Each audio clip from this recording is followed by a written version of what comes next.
Hey everybody, welcome to another edition of the Atheist Experience. I'm your host, Matt Dillahunty. Joining me this week, Martin Wagner.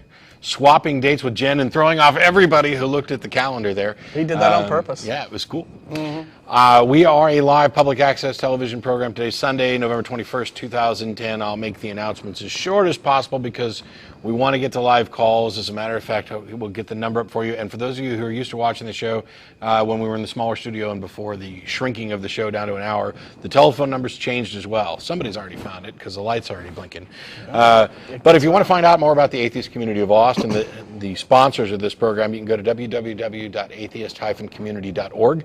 And in addition to this program, the ACA also sponsors an internet podcast called The Nonprofits. You can go to nonprofitsradio.com for more information. That's Prophets. We were live yesterday. Schilling joined us. He drove down and was here for other reasons, and he went to the debate between Christopher Hitchens and William Dembski in Plano and came down to talk about it. So yesterday's Nonprofits is exceptionally long. It's like a 2-hour and some change show. Oh, okay. It's like one of the ones I did. Yeah, so it's up there for those people who want to check that out. I don't know, we got technical issues already. So anyway, in addition to our media outreach efforts, the ACA also produces a number of social events throughout the week, including Atheist Happy Hour on Thursdays at the Dog and Duck, and a morning brunch at Romeo's, and a lecture series on the first Sunday of the month, etc. You can find all that stuff on our calendar and the sidebar of the main page of the website.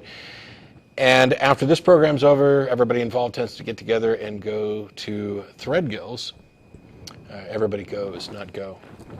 Threadgill's, 301 West Riverside Drive. I'm faster than the people who are putting up the little things at the bottom there. That's okay. The show's on until 5:30, and we'll be over there around 6 o'clock or so. Any atheist or atheist-friendly person is welcome to come to any of our events. You don't have to be a member to attend.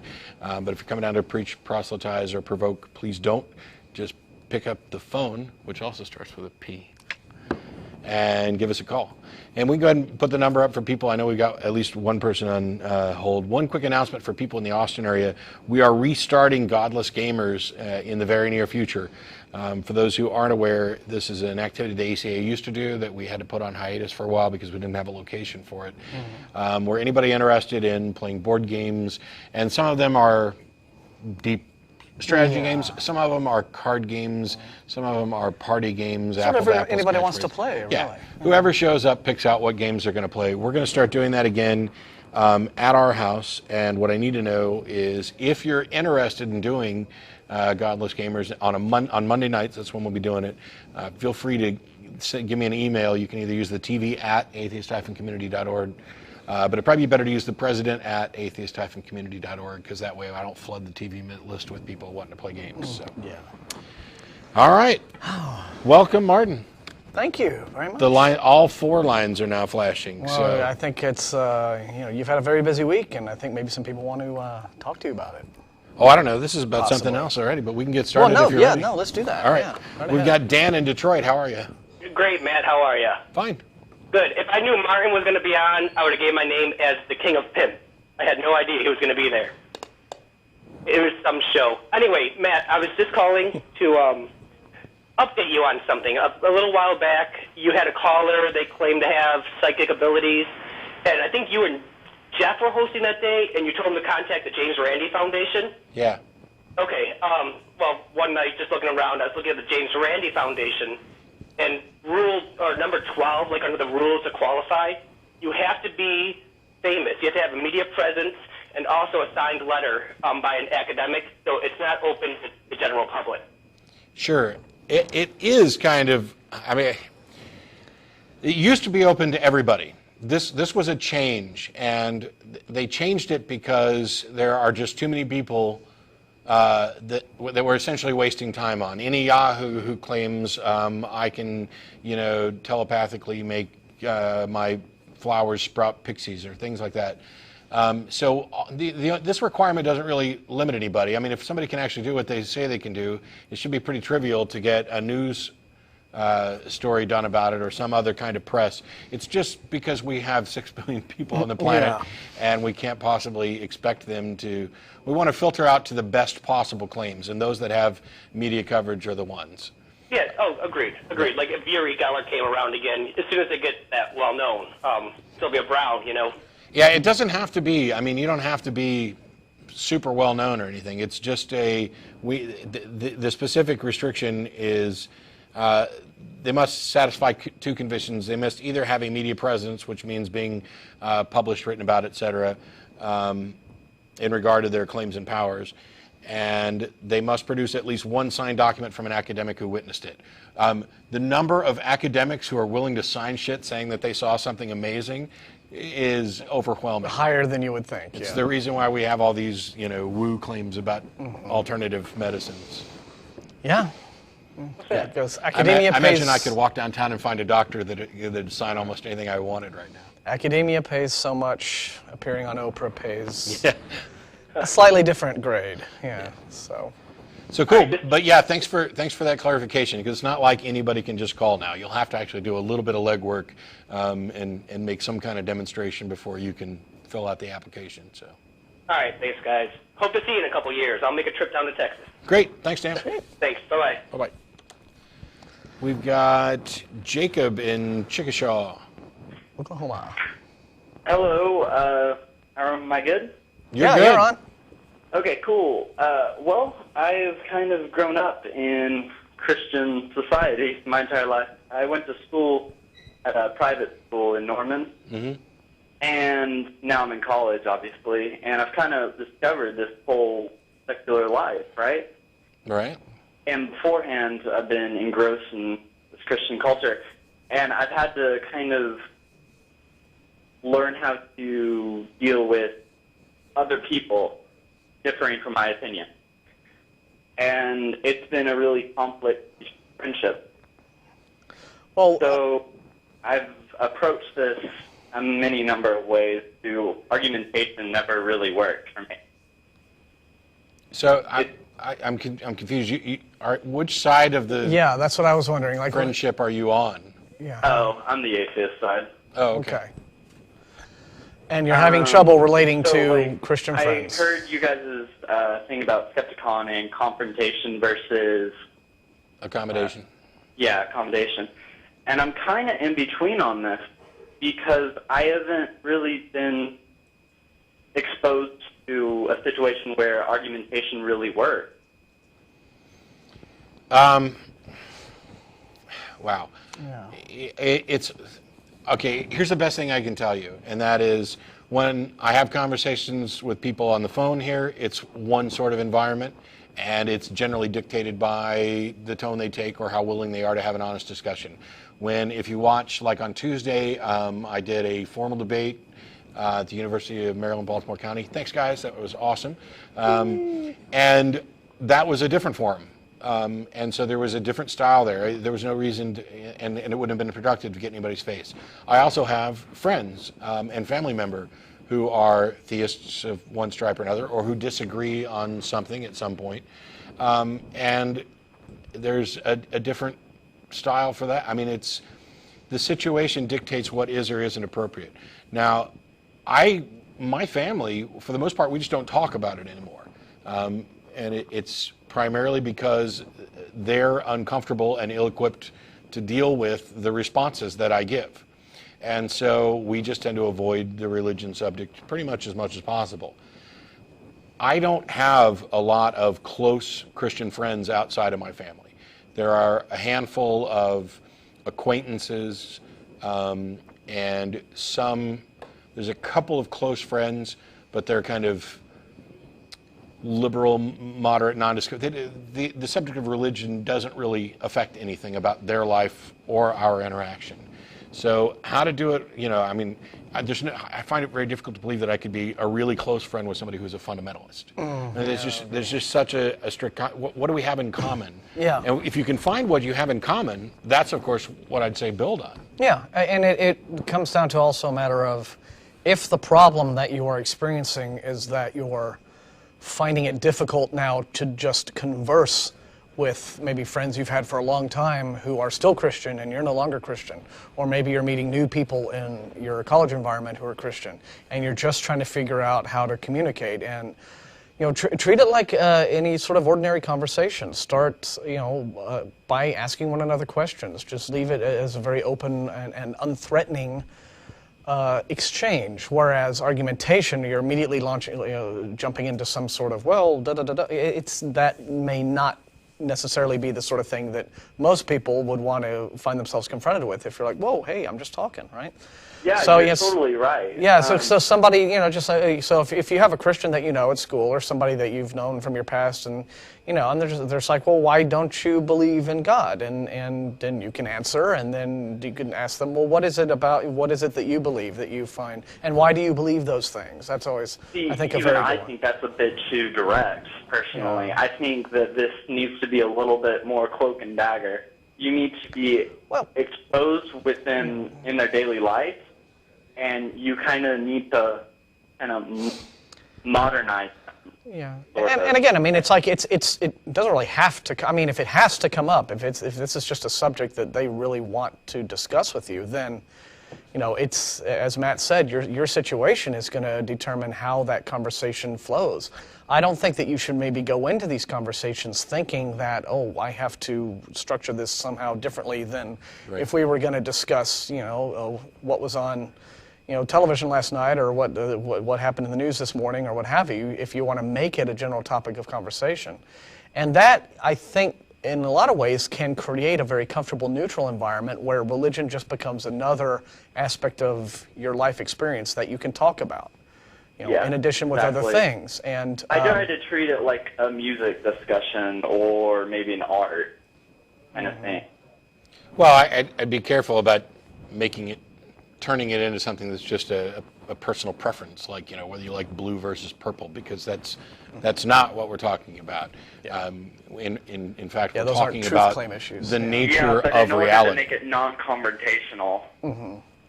I don't go out of my. I just pretty much approach things fairly honestly. I have some friends who are Christians, and we're friends. We don't actually spend much time talking about it. On the rare occasions when it comes up, I'm honest, and my friends generally appreciate the fact that I'm honest. They wouldn't be my friends. I mean, I tend to surround myself with people who can at least appreciate the fact that I'm not going to, pretend and nod my head along when I hear something that I think is BS. So, on the other hand, not everybody's like that. Yeah. Yep. And if you're uncomfortable, again, about being the one to maybe cause offense or something, then just let them take the lead in the whole thing, right? Let them ask whatever they want to ask of you. Yeah, respond with questions, and the kind of Socratic method is going to end up being more productive than many others in a lot of cases. So yeah, and as long as the outcome of the whole thing is that they end up with the idea that regardless of your differences in belief, you're still Jacob, right? Yes. Then it's all good.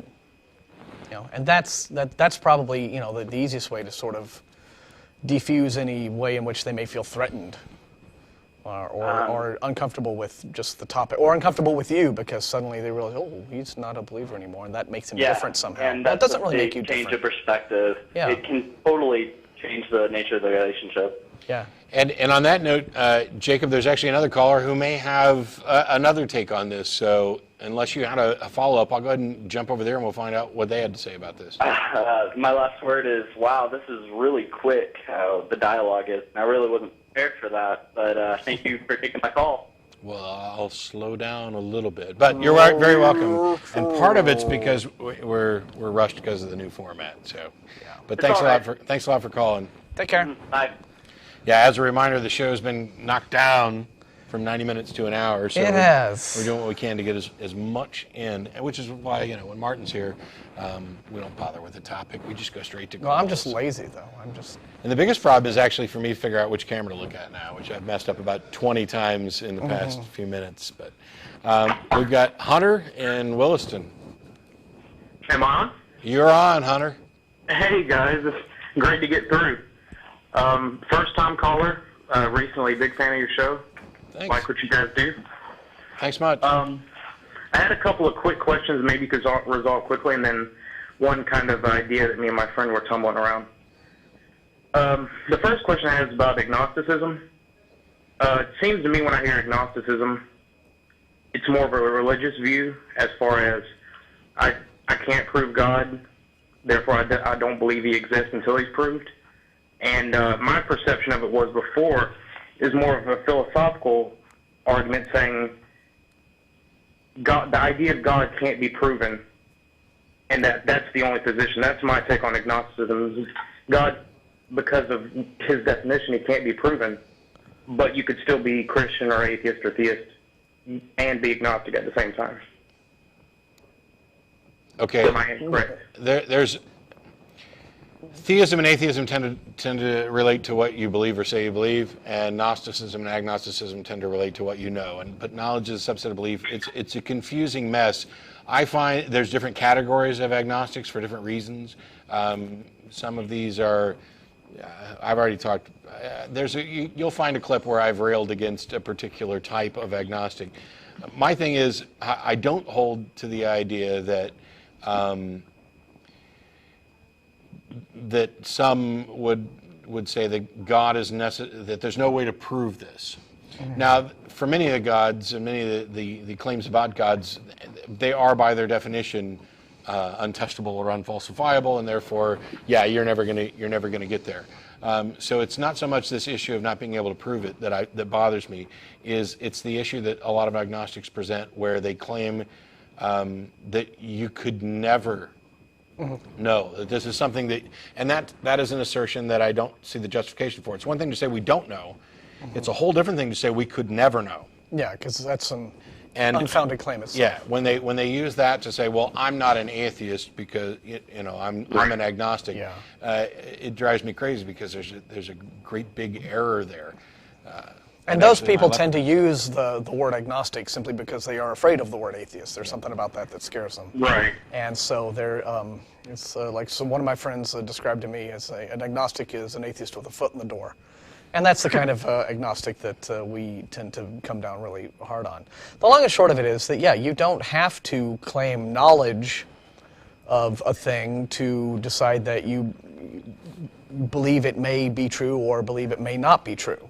You often make the analogy to legal cases where there is a possibility of a defendant being innocent or guilty, and until all the evidence is, you don't know which of those is actually the case. However, you may, based upon whatever a bias is or whatever you have seen so far in the way of evidence, or just a gut feeling or this, that, or the other that you may have, you may believe that the defendant is guilty or not guilty. Right. But you don't know yet. And eventually you will know, depending on where the evidence goes. You may never know. Depending on how you're going to define knowledge, as to how certain one has to be to claim knowledge. And so I find it largely irrelevant, which is why one of the things we end up doing is asking somebody, tell us what you believe and why. Because I care what you believe, your beliefs inform your actions, and I care why. Because you can believe things for good reasons or bad reasons. Mm-hmm. And it's up to the believer to pretty much define what it is he believes in before we can say whether or not we believe in it too. Otherwise, we don't really know what it is that we're trying to refute or not. Yeah, I had somebody send me a message the other day basically saying, can you tell me what about God you don't believe in? And I had to explain, it's kind of silly for me to list all of the things that I don't believe in. And it's also silly for me to define God, because the second I say, okay, here's a definition of God and I don't believe it, what's the response going to be? Every single time it's going to be, well, that's not the God I'm talking about. Yeah. So instead, just tell me the God you're talking about and why you believe it, and we can work from there, instead of wasting all that time doing circles about, forcing me to define something. All right. And my point that was supposed to be a little longer than that one, I guess, was me and my friend were talking about sympathy. And it came to my mind that if you can rationalize why someone believes a certain thing, then you would have to accept that idea as a rational idea. No, because rationalization and rationality are not exactly the same. Like, you can rationalize your choice to believe in a thing, but that doesn't mean that it is a rational belief, if you know what I mean. Well, maybe I stated it wrong. Semantic, hair splitting there, but right. I mean, if it's rational, or it's not rational, but if you can, someone may believe something. Someone may believe something that is patently false, but they believe it with complete conviction, either because they have there's some psychological and emotional need driving them, Right. Like, oh, your spouse has been diagnosed with terminal cancer and they're going to die in 6 months. No, that can't happen, right? They'll be in denial or this, or they may have some sort of ideological opposition to whatever it is. They can believe something and have a whole laundry list of reasons that they think are really good reasons why they don't or do believe in the particular claim, but that doesn't mean that any of that's valid. Right. That's not what I was trying to get at. It was more about it wasn't about fact and truth as far as reason. I'm just saying if you can look at someone's circumstance and say the decision that they chose is rational given it's not what you know about it. Okay, I think you might be confusing rational with understandable. Understandable or valuable. I mean, rational is in the chain of events. Like if they're born in the Deep South, then it's rational to say that it's not. Are Southern Christian. No, it's not. It's understandable that somebody born into a family of Christians would adopt Christianity. Right. That doesn't make it rational. That's the difference. No, I meant how you approach that is rational. The chain that you follow is a rational progression of what you are witnessing. It may be be the logical end result of something, but again, those reasons may still not be rational reasons. I think that you're conflating definitions of things. Yeah, this is why I went with understandable instead of rational. It is completely understandable that this might be that this would be the direction someone would go based on the influences, but it doesn't make their position rational. I understand what you're saying. Okay. I understand. And if I can get one more little quick question, and it's just because you guys know about logical fallacies. And I've seen this on your show a lot. Someone brings up an argument that, for example, well, you weren't there when Jesus was crucified, and a clear rebuttal is, well, neither were you. Right. Is there a label for that type of useless argument that they bring to the table? Is there a name? I don't know. I don't know that it's in. I mean, in logical terms, basically, they're just making an assertion that would necessarily be a flawed premise. I don't know that you would need to label it beyond that. Vapid, useless. Well, wouldn't it just be sort of like assuming the truth of your conclusion? It's begging the question is one where you. It may not necessarily be circular at all. Yeah. And honestly, I don't really care if there was a specific term. I mean, I'm fine with actually. And one of the things I'd like to change because I've been doing this for 5 years or so, is that, and somebody brought this up in an email, and thank you for doing that, is that occasionally somebody will call in and we'll just say, oh, well, that's, circular reasoning, or that's an argument from ignorance, and just identify the fallacy without actually explaining what we're talking about. So in the future, I may take another second or two to explain what we're talking about. And it's a good time to point out that when we talk about an argument from ignorance, we're not saying that somebody's stupid.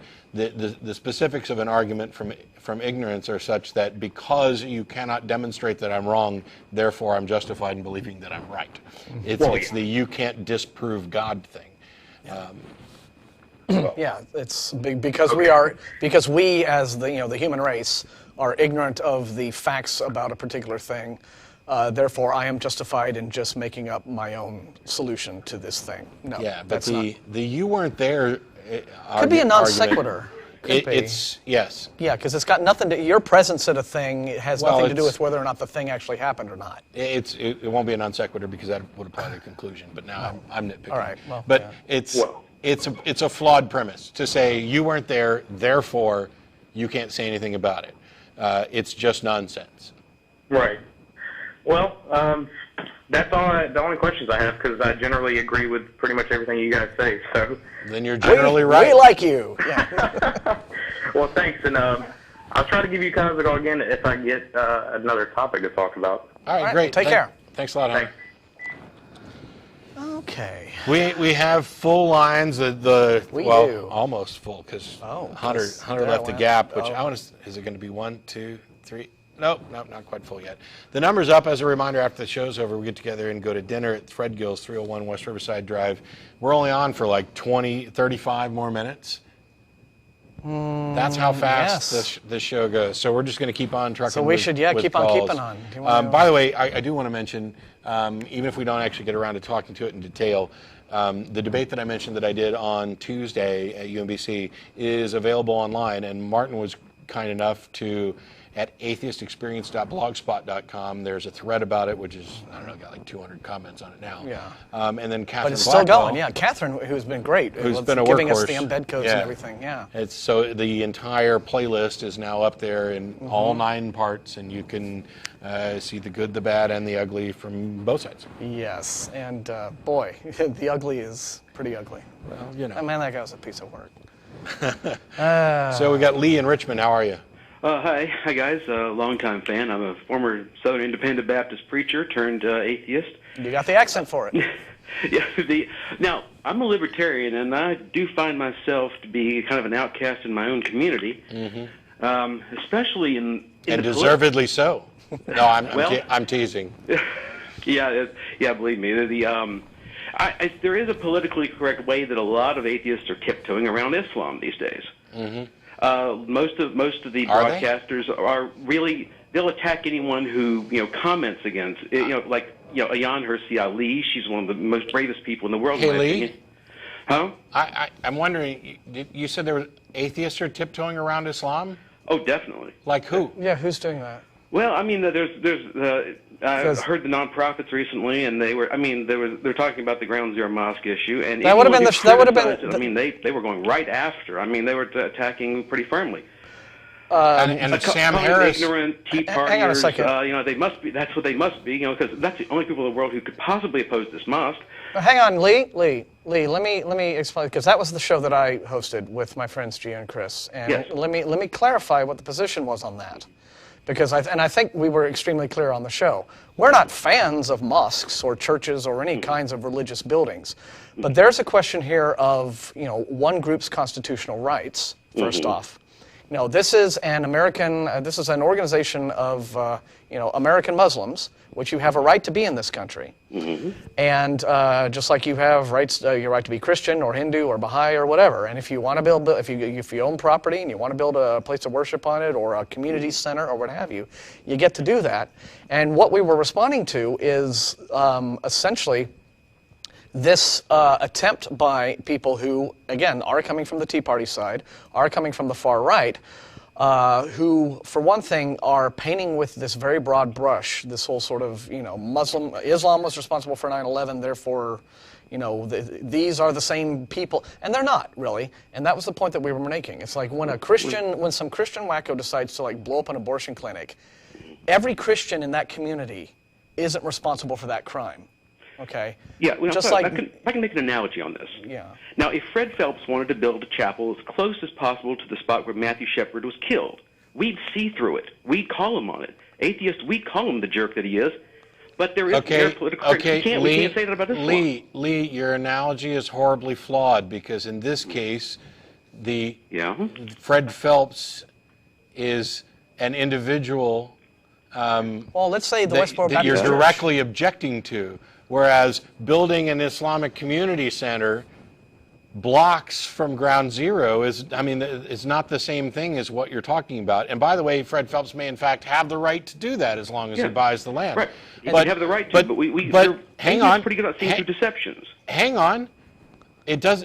Your initial claim that atheists are somehow taking it easy on Islam, I find as absolute utter nonsense, because we're all. Not only has it not been the case from any prominent outspoken atheist, from Pat Condell right all through Dawkins and the rest of them down, directly attacking Islam, and Sam Harris doing it just the other day. But it's gotten so prominent that Ray Comfort, who once upon a time used to say, hey, you guys are afraid to go after Islam, is now posting on his blog saying, hey, I wish you atheists would stop going after Islam because it's dangerous. So I don't accept the premise that atheists are somehow soft on Islam. And if your reason for that is because of positions regarding the mosque, then you've missed the point entirely, because the mosque has nothing to do with our position on Islam. Yeah, the discussion that we were having on the nonprofits. It's a matter of law. The discussion that we were having on the nonprofits regarding the Park 51 construction had to do with the constitutional rights of this particular group of American Muslims. It had nothing to do with our agreement or disagreement or our liking or disliking of Islam as a religion. But Nothing would whatsoever. you speak out if Fred Phelps wanted to build a chapel near where Matthew Shepard was killed? No. No. You wouldn't call him a jerk for a jerk? A jerk. I'd call him a jerk, but I won't say. And because I think he is a jerk, he can't be allowed to build his building. No, he's allowed to, but is you see, there's a lot of liberals who don't want to believe that Muslim leaders can have an agenda too. I mean, they'll call a Christian. Well, again, Christian what does that have to? He's obviously got an agenda like intelligent design. We knew that was an attempt to get the Bible back into classrooms. No, it's not. Well, it's. See, you're extending and overgeneralizing. First of all, the people who are building the mosque are not necessarily the same people that you would identify with an agenda that relates to 9/11. They're just not. And so by conflating the two, and then you shift to Fred Phelps, well, that is the individual with an agenda. That's why I said your analogy doesn't work. In one case, Lee, we have a person who is demonstrably trying to make a statement, and in the other case, we have people who are trying to build a civic center. Well, even the supporters call it a mosque. I've seen the 60-minute episode. I don't give a rat's ass if it was a mosque. It can be a mosque. It can be a mosque. Yeah. And Imam Rauf still calls it. He calls it Cordoba House. He doesn't call it Park 51. Well, I don't care. Again, what does it matter? But there's people are still defending it. Because you should be defended. They have the right to build it. They have the right to build it, but is it okay? So it's impossible that Muslims. Are you aware? Are you aware that there are mosques closer to Ground Zero currently? I know there's one 4 blocks away. So what is the objection? Because whether it's a mosque or community center, it is farther away than one is nearer. Well, I'm just saying that if I still make the Fred Phelps analogy because it's an in your face. We know it's an in your face. You make the Fred Phelps analogy because it seems to support your point, which is fatuous. Yeah, I mean, we don't know that it is an in your face. You assume that it is. I will tell you all day long. We don't know Fred Phelps will be doing it as an in your face. We don't know he'd be doing it, but your analogy sets it up that he would be. Yeah, you can't be that dumb about that. The assumption that we'd have to be dumb to not see through his agenda. But I tell you what, I'm almost not dumb enough. I'm almost so that I. Never mind. Go ahead. Again, you are making an assumption about the motives behind building the Cordoba House / Park 51 / whatever the hell. Right. Fred Phelps wanted to build the chapel. I also say, my God, Lee, I swear I'm going to hang up. Dude, I swear I'm going to hang up in a second. Okay, screw Phelps. He's got nothing to do with this discussion. We're talking about this particular construction. It does illustrate where no, it doesn't illustrate anything. You're on hold. It illustrates the fact that you are making a false analogy in order to make a point, claiming that there is a motive behind the Park 51 construction that is intentionally confrontational and anti-American and designed to be a form of, political provocation. And there is no basis for that. In fact, the mosques that are in that same area, in the same Ground Zero neighborhood, have for a long time, in fact, been attempting to expand because, this has been a construction that's been planned for some time. So there's no basis. This is the same question that was asked to me of someone on Facebook when we were having this whole discussion, when this was a big controversy back in the summer. They said, well, would you be happy if, first off, I'm not happy with the construction of churches or mosques or anything. I don't generally support religion as on principle. But, they said, well, how would you feel if a church decided to build in a lot that was right next to an abortion clinic that had been bombed? And I would say, my answer was the same with Park 50. How I feel about it is irrelevant. If that is a church that owns that land as private U.S. citizens, they've got the right to build on it. Now, if it happens to be located next to this event, does that prove that these same people, you're making a composition fallacy. There's a guilt by association fallacy where because one group of Muslims did a thing for a specific set of political reasons, every other Muslim bears guilt, collective guilt for that crime. That is what is behind the objections to the construction of Park 51. Yeah, if you want to fix your analogy, instead of going with Fred Phelps building up next to Matthew Shepard, pick a random Baptist church and do it. Yeah. So Fred Phelps is special. He's my God, you're being thick. Yeah, I said replace Fred Phelps in your analogy. Hang on, I said replace Fred. Why are you opposed to Fred Phelps though? I mean, he is probably the most outspoken jerk of the religious right. And does he represent every Baptist alive? No, he doesn't. So if Fred Phelps protested at something, right, and then a week later an entirely different Baptist church came along and there's at a lot 200 yards away from where that protest took place said, we want to put up a church here. Are you going to be up in arms and say, oh, I see through your agenda. You're one of those sneaky Baptists, just like Mr. Fred Phelps. Well, being a former Baptist, actually, I would say yeah, because they would look. Then you're an idiot. Now, I don't know if you've noticed this, but there is a lot of people who will apologize for the extreme actions of the extremist wing. They'll say, well, yeah, it's wrong that they did that, but you got to understand why they did it, and they'll apologize for it. Now, Imam Rauf, he did say he threatened violence if the Park 51 Cordoba house. No, he never did. No, he didn't. No, he did not. The Islamic world would explode with violence. Now, That's not a threat. That's not a threat. Now, suppose. All right. How about you get get your news from news sources instead of conspiracy sources? And how about you actually think about this? Because you constructed a horribly flawed analogy, and when we point it out, you just keep coming back to it. And also, your entire point is irrelevant because what we've said, first of all, is that our position on the mosque has nothing to do with, is no relation to our position on Islam. We are actually being objective in our assessment here because I would personally rather never see another church built for the rest of my life, church, civic center, mosque, whatever, for the rest of my life. I'd rather see every penny of that go to people who actually fucking need it. Okay, if I can just make one calm point real quickly. My whole issue is this: if when people act like jerks in the name of religion, it's like when Christians do it, you're more than willing to call them on it. It's sure. Like, but now, like, okay, Fred Phelps. Okay, sorry. When he acts like a jerk, you're willing to call him on it. It's legal for him to protest funerals, but it's being a jerk about it. But if Muslims do something, it's always with the best intentions. See, and it's always a good thing. Hang on. Let me stop you right there. Let me stop you right there, and You've never criticized. No, you are bullshit. You are so completely. You're done, by the way. Well, I'm going to put you on hold so you can hear me ream your ass out because, first of all, I go after Fred Phelps when he's wrong, and I support his ass completely when he's right, like when they slashed his tires and wouldn't replace him the other day. And when Islam and clerics and Muslims go out and do something, I oppose that as well, and I support them when they're right. This is what you don't seem to understand, that I don't care whether or not they were building a mosque or a bomb factory. If it's legal, it's legal. And you go after the illegal things in a different way. And for you to pretend that atheists are somehow taking it easy on Islam, when, for example, Sam Harris just the other day made the brilliant point of saying that we only talk about these things with relation to Islam because there's no Reform Judaism version of Islam, and we don't talk about them with regard to Amish and stuff, that we recognize a demonstrable threat here, and that we talk about it. It's just... And here is the distinction that you are deliberately obfuscating, and this is where you are being deliberately dishonest. You first try to make your analogy to Fred Phelps. Say, well, Fred Phelps does something, you call him on it. Then, when you shift over to talking about 9/11 and the mosque and what have you, you go from an individual to a group. You go from Fred Phelps to Muslims. And that is where the dishonesty in your whole attempt to make an analogy is happening. That's it. Okay? Yep. One group of Muslims associated with a terrorist organization committed an act of war 9 years ago. Bad shit. We were certainly all over it when it happened.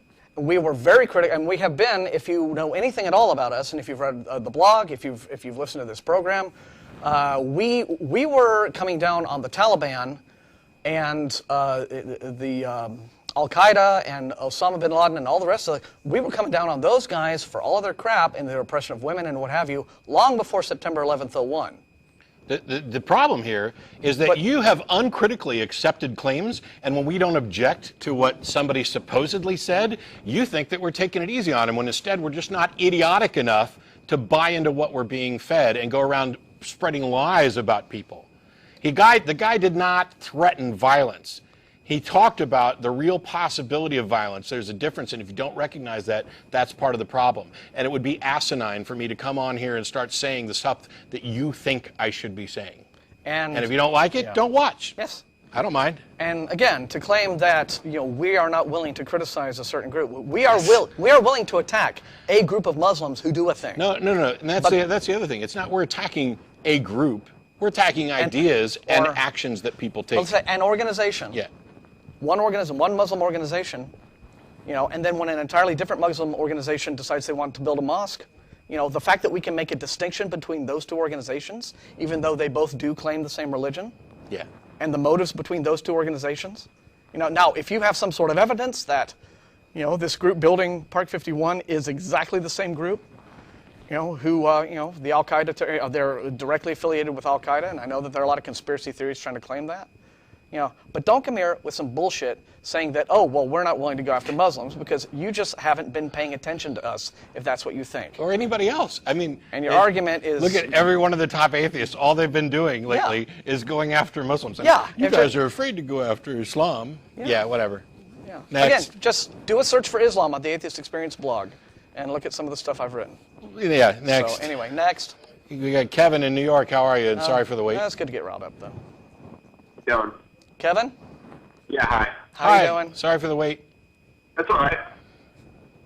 Enjoying the conversation. Well, all right. That makes one of us. Oh, I was enjoying it very much. I hate lies. Well, and I so hate idiots. I love calling out lies, though. Anyway, so go ahead, Kevin. What have you got for us, sir? I just want to say I believe I can prove the existence of God. Oh, boy. Bring it. All right. Basically, you have sexual reproduction. I mean, you have the scientific fact that all life can only come from life. No, you don't. Life, anyway. No, you don't have that as a scientific fact. Yeah, we do. It's called the law of biogenesis, actually. It's not. It's not what you're saying that all life can only come from life. It's that all we've observed is life coming from life.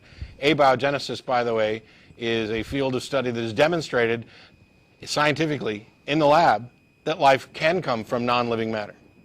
It actually can't. That's not true. Well. Okay. So believe me, I've done the research. I've been on both sides of the fence. Okay. Give us a site for that. Then. Hang on, because I'd ask you how on earth you can baldly assert that when people like John Oros have demonstrated that it does happen.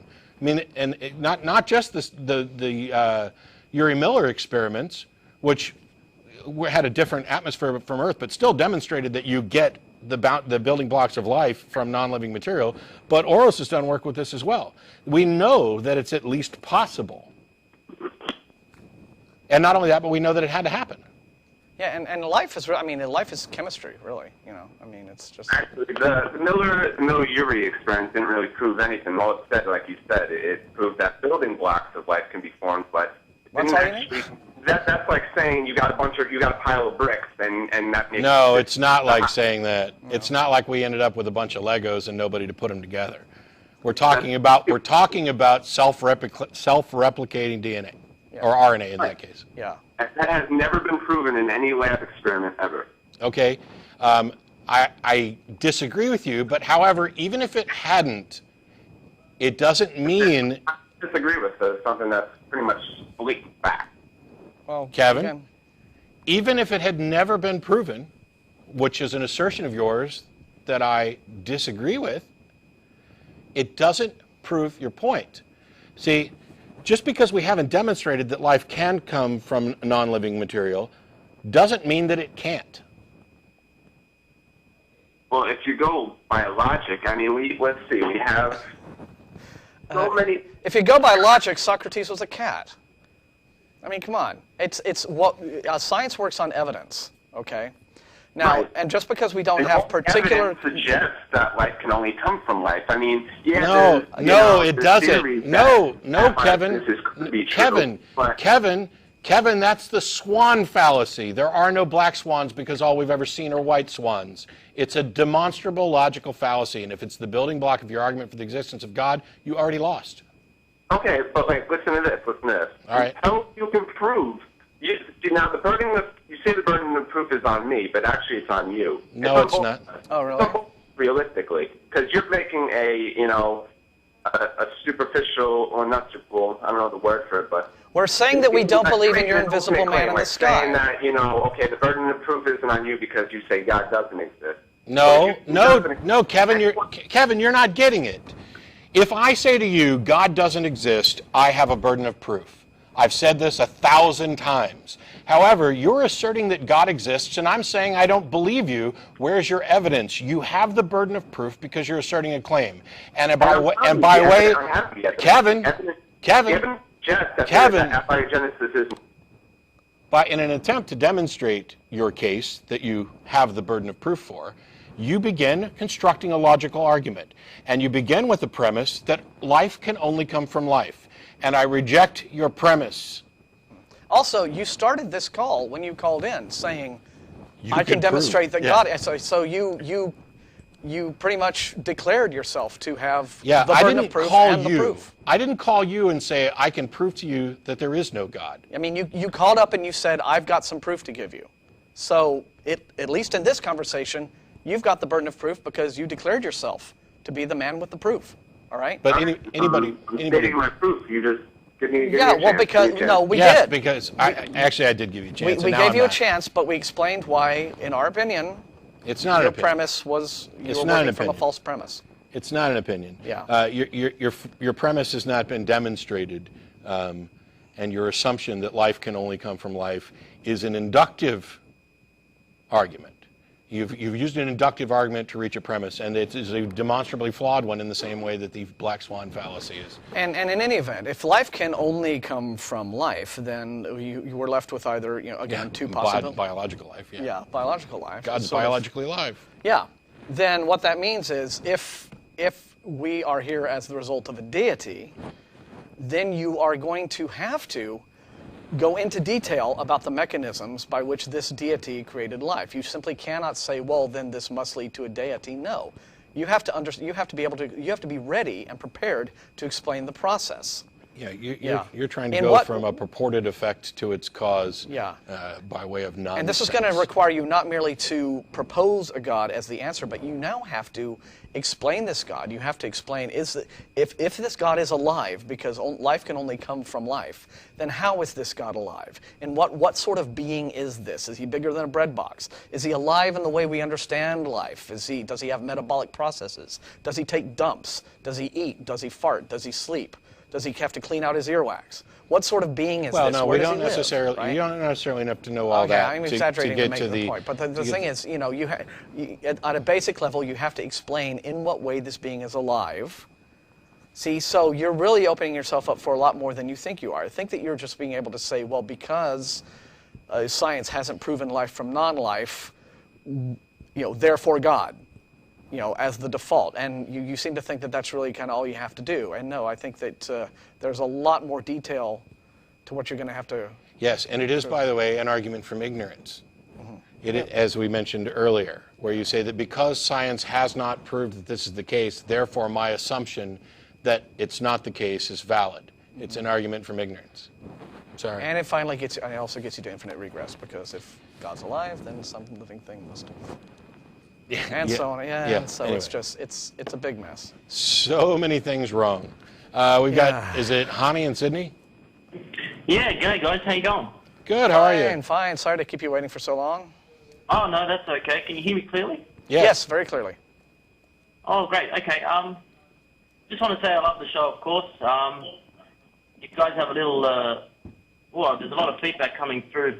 Yeah, try and make it quick. We're having mic problems. Yeah. You sound good to us. Just I'm in a bit of a slightly difficult situation. I attend a youth centre in Sydney. It's a Christian-based youth centre, and we deal with a lot of kids who are sort of being kicked out of home, who are having some problems in their life. But I've also been given the opportunity to give a couple of talks on critical thinking and things like that. And I'm a recent atheist myself, thanks to you guys. Something has come up, though, where the issue is if getting some of these kids to begin some sort of critical thought, and they find out that, or they bring up questions and they start to leave their so-called Christian indoctrination, there's a bit of a problem where some of these kids could become suicidal, and that's been addressed to me as an issue by one of the head people who run the centre. Why would they? Yeah. Did they explain why they thought that was a possibility? Well, yeah, because a lot of the times with the indoctrination there is this hope that the children will become supermen, so to speak, after they die. And if this hope is taken away, then their only hope, that being God, would be taken away, and that could sort of threaten the life of the youth, so to speak. Okay. I don't know that that's necessarily all that valid a threat to worry about, but probably the best thing that I could say to sort of put your mind at ease about some of this is that, you know, the transition from believer to unbeliever is not really like a light switch. You know, it's a process by which the individual begins to evaluate the ideas in his head, starts thinking about it. You know, well, maybe, you know, and you know, it's this process over time.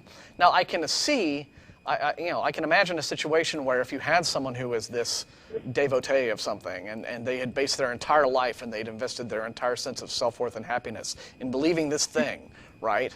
And then suddenly it was all at once shown to them to be false, and they were deluded, and so this would naturally throw like imagine someone, you know, coming home from work one day and finds their loving spouse, you know, in bed with someone else, right? That's sudden, so oh Jesus, right? I mean, that's a massive, horrible, you know, that's a, you know, cataclysmic sudden event, you know, but. Yeah, that would make you depressed, change your whole outlook on things. It would probably make you suicidal, et cetera, et cetera, et cetera. But this, when we're talking about, you know, going from believer to unbeliever or what have you, it's not usually like that. It's a much more, you know. There are, though, people, and I talked to Marlene Winnell at the Texas Free Thought Convention, and there's a little bit of, from her in the podcast, the special podcast I did from that.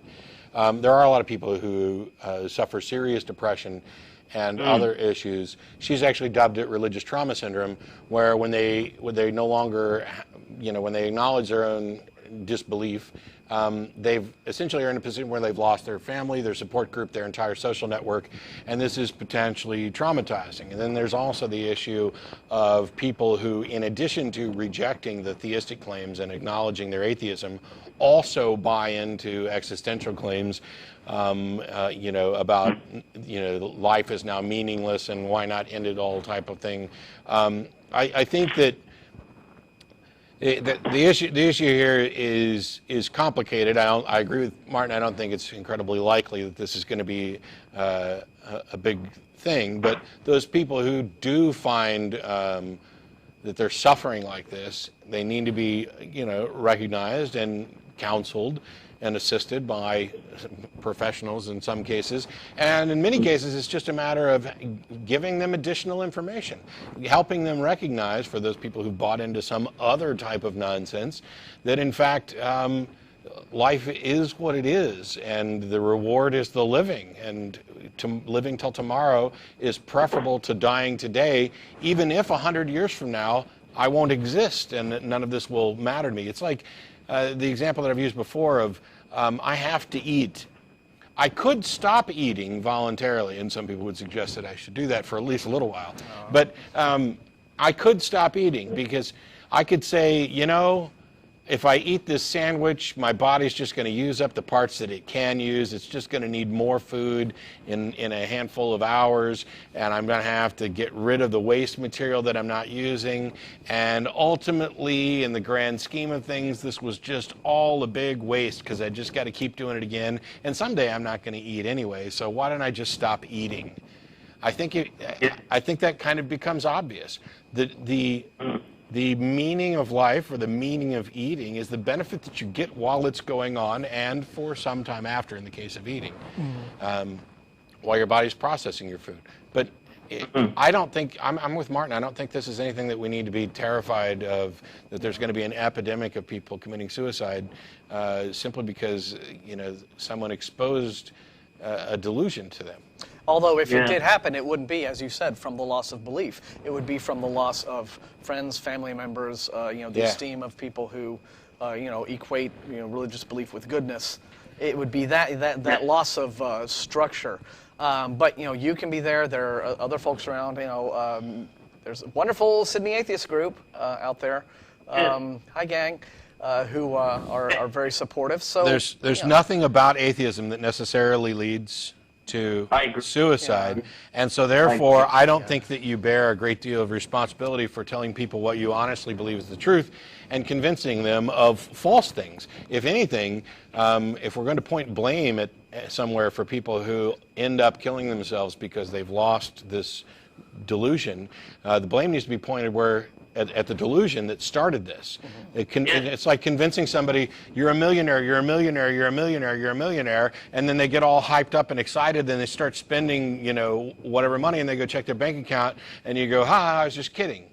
I mean, it's like a big, massive letdown. Yeah, it's not the truth that caused this, it is the lie that caused this. Yeah. It's amazing how powerful the indoctrination can be. I mean, I know one of the guys, he said to me, he goes, if it wasn't for God in my life, I would have killed myself already.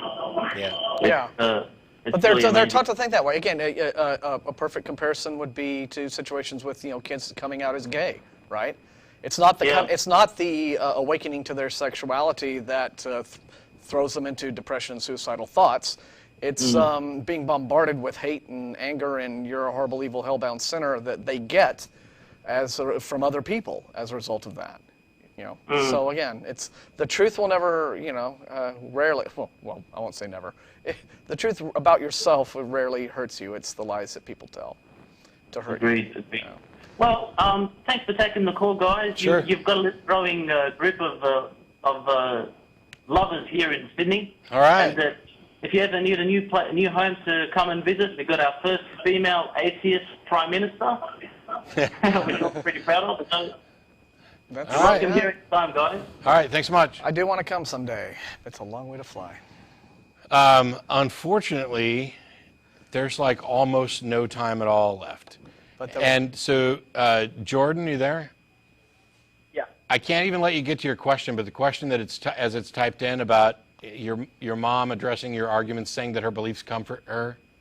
Yes, sir. Yeah.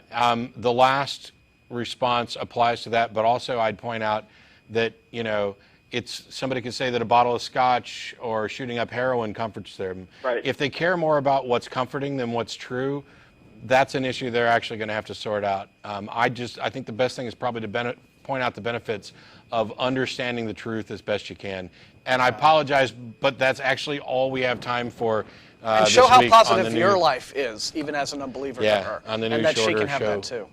But there's a list of everybody else. As a reminder, we'll be at Thread Gills here shortly, and we look forward to seeing you again next week. Where Jen will be on? No. Yes. Yeah. Jen shook her head. All right. We'll see you all then. Thanks a lot.